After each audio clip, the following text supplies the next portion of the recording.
Hi friends, welcome to our channel. అందరూ బాగున్నారండి? మేము బాగున్నాము. ఈరోజు వచ్చేసి వీడియో ఏమంటే చూడండి, ఉక్స్ పెట్టి కాజా పెట్టిని ఏ విధంగా వేయాలో నేను చూపిస్తానండి. వీడియో ఫస్ట్ టైం కానీ చూసినట్లయితే లైక్ చేయండి, షేర్ చేయండి, కామెంట్ చేయండి ఫ్రెండ్స్. అలాగే మీరు ఇచ్చే లైక్ వల్ల 10 మందికి రీచ్ అయ్యే అవకాశం ఉంది కాబట్టి లైక్ అండ్ సబ్స్క్రైబ్ చేసుకొని మిమ్మల్ని అయితే రిక్వెస్ట్ చేస్తున్నాను. రైట్ వచ్చేసి ఉక్స్ కాజా పట్టి, లెఫ్ట్ వచ్చేసి ఉక్స్ పట్టేయండి. ఉక్స్ పట్టికి ఏ విధంగా నేను స్టిచ్చింగ్ చేస్తాను చూడండి.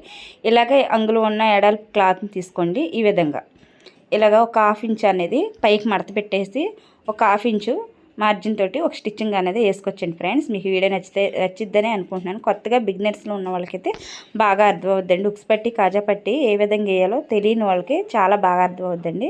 చాలా సింపుల్ మెథడ్లో అయితే చూపిస్తున్నాను. ఇలా స్టిచ్ చేసిన తర్వాత దీనిపైన ఒక స్టిచ్ అనేది వేసుకురండి. ఇలా వేసుకొచ్చిన దాన్ని మనకి లోపలికి ఇలా ఒక హాఫ్ ఇంచ్ని అలా మడత పెట్టి ఇంకో హాఫ్ ఇంచ్ అనేది అలా మడత పెట్టేసి దీనిపైన ఒక స్టిచ్ అనేది వేసుకొచ్చేయండి. పైన ఉన్న క్లాత్ని అయితే లోపలికి మడత పెట్టేసి ఇలా స్టిచ్